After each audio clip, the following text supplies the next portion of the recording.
വലിയ ശുക്രായ നിസ്കാരം നമ്മിലും നമ്മുടെ മക്കളിലും കുടുംബങ്ങളിലും നിലനിർത്തി കിട്ടുന്നതിൽ കഠിനാധ്വാനം ചെയ്യണം.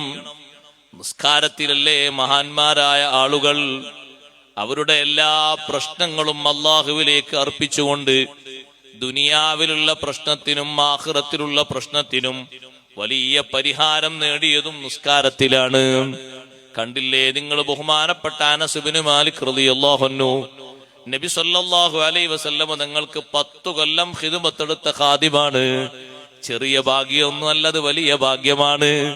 10 കൊല്ലം ഹബീബ് സല്ലല്ലാഹു അലൈഹി വസല്ലം തങ്ങളോടൊപ്പം മദീനയിൽ ഖിദ്മത്ത് എടുക്കാൻ ഭാഗ്യം കിട്ടിയ അനസ് ഇബ്നു മാലിക് റളിയല്ലാഹു അൻഹു തങ്ങളെ വഫാത്തിന് ശേഷം കുറെ കാലം ജീവിച്ച മഹാനാണ്.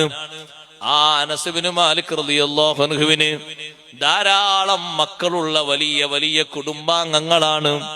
സ്വന്തം മുതുകിൽ നിന്ന് തന്നെ 100-ലധികം മക്കൾ ജനിച്ചിട്ടുണ്ട് എന്നല്ലേ ഇബ്നു ഹജർ ഹൈതമി റളിയല്ലാഹു അൻഹു രേഖപ്പെടുത്തിയത്.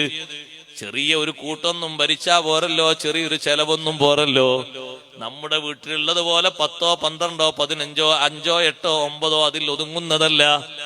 ഈ നീണ്ട കുടുംബത്തിന്റെയും ചെലവ് സുഗമമായ രീതിയിൽ മഹാനവറുകൾ നടത്തിക്കൊണ്ടുപോയിരുന്നു.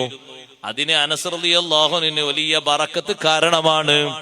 എന്തേ ആ ബറക്കത്ത് കിട്ടാനുള്ള കാരണം? അഷ്റഫുൽ ഖൽഖ് സല്ലല്ലാഹു അലൈഹി വസല്ലം തങ്ങളുടെ ദുആയാണ്. അള്ളാഹുവിലേക്ക് നിസ്കാരം കൊണ്ടും ഇബാദത്ത് കൊണ്ടും മറ്റുമൊക്കെ കൂടുതൽ അടുത്ത ആളുകളുടെ ദുആ.